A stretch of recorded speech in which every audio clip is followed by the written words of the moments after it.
E aí começa a jornada, a caminhada desse jovem cristão.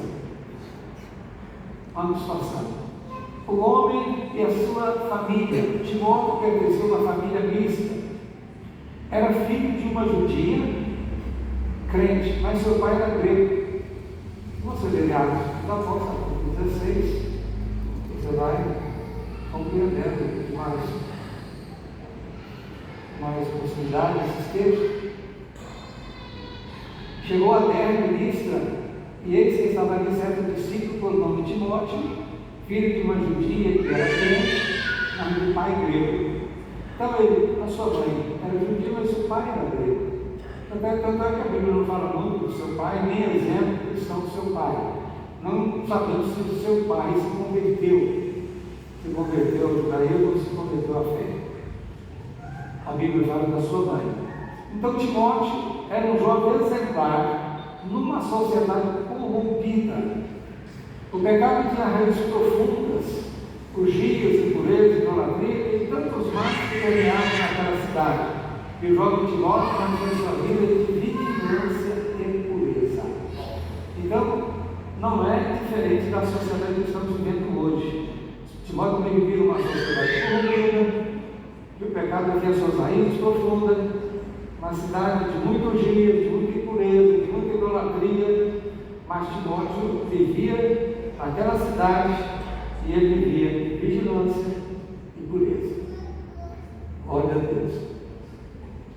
O apóstolo Paulo, conhecendo o evento do seu exemplo, convidou para o trabalho missionário com ele, para que ele fosse útil à evangelização.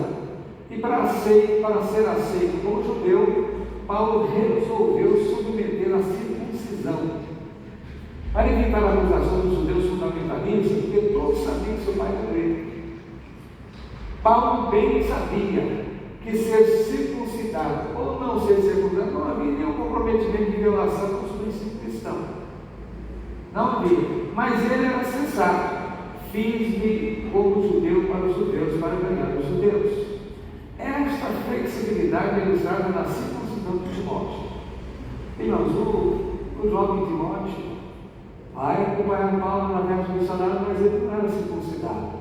Mas houve muita controvérsia dos judeus fundamentalizando. Como é que Paulo carrega esse moço que nem judeu não é? Ele, a mãe dele é grega, mas o pai é um pai grego.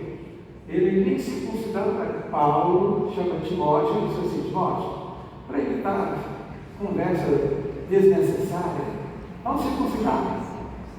Vamos aceitar a circuncisão. Timóteo, sem problema.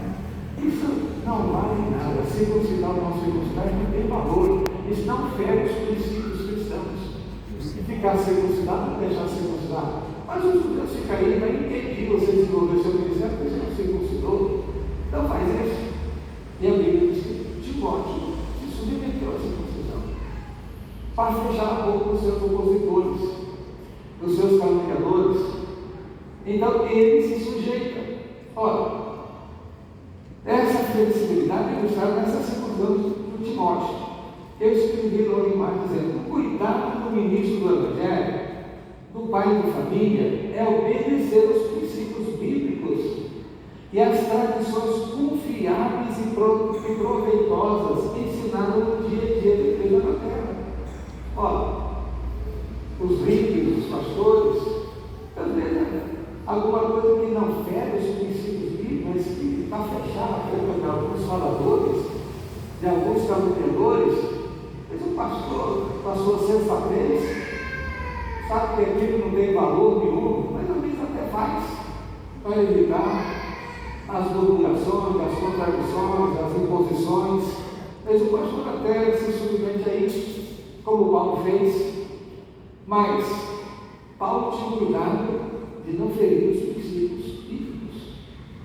É um cuidado que tem que ter o pastor, é um cuidado que tem que ter o pai de família, de não ferir, quebrar princípios bíblicos.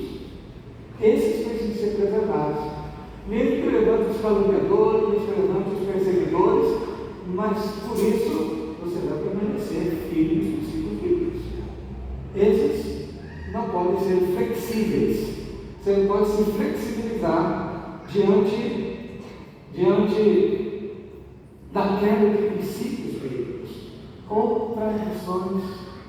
tradições que faz parte da vida, do dia a dia. Eu coloquei isso só para exemplificar. Por exemplo, é tradição da igreja cristã comparecer no culto de ensino na terça-feira. É tradição da igreja. Quando os pais da igreja estabeleceram a ordem de trabalho da igreja, eu pensei que eles fizeram orando, fizeram por jejuando, e Deus deu essas diretrizes. Por que foi na terça-feira que eles começaram? Qual que foi a direção que eles tiveram para começar o culto de ensino na terça-feira? Por que não pôs isso no domingo? Por que não pôs no outro dia da semana? Foi na terça-feira. E virou uma tradição da igreja. A mais que ser antes da igreja, eu tenho o culto de ensino na terça-feira. Você fala assim, não, no culto de ensino, todo o povo da Assembleia de Deus sabe que o culto de ensino na terça-feira. Virou uma tradição de nós. Só que essa tradição não está superior às revelações bíblicas. Mas é uma tradição que a igreja já sabe, está acostumada. Outra tradição da igreja é a tradição de crente chegar no templo e ajoelhar para a oração antes de iniciar o seu momento de culto lá. Não é assim que faz? Todos que chegam ajoelham, oram um pouco, ele faz a sua oração de introdução. Se os irmãos começarem a chegar e sentar já para o culto lá, alguém já vem dizendo assim, esse irmão não está sentando, até alguma coisa. Ele não está chegando, ele já chega, ele já senta. Por que eu não oro um pouco? Por quê?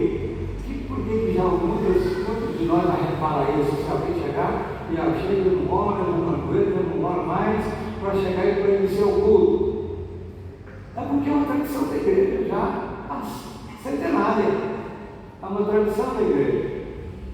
Outra tradição da igreja é a tradição da igreja, o primeiro culto da semana iniciado com a escola bíblica dominical. Depois que a escola bíblica se oficializou na igreja, que já tem boas dezenas de anos, o primeiro culto da semana é a escola bíblica dominical, domingo de manhã. É do Brasil inteiro. Eu não sei se fora do Brasil, sim, parece que é no Brasil inteiro, e quem sabe na Assembleia de Deus no mundo inteiro.